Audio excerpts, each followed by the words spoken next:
Kali ni aku ada chicken soup, sup ayam daripada Arabi. Bekas dia macam ni.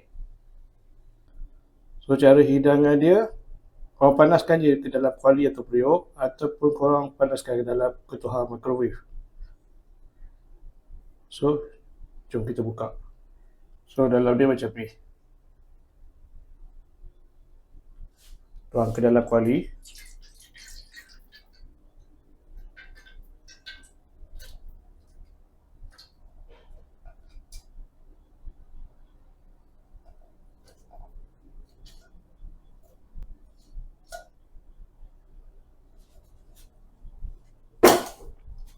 Lepas tu korang buka api.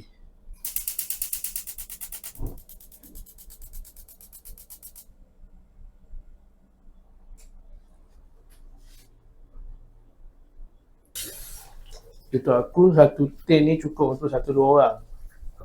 Jom kita makan sup ayam daripada Arabi. Tak.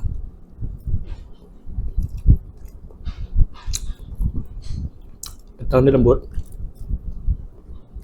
Saya rasa daging ayam pula.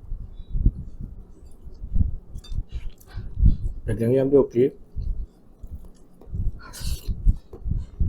Korang berminat, korang boleh beli dan cuba rasa, okey?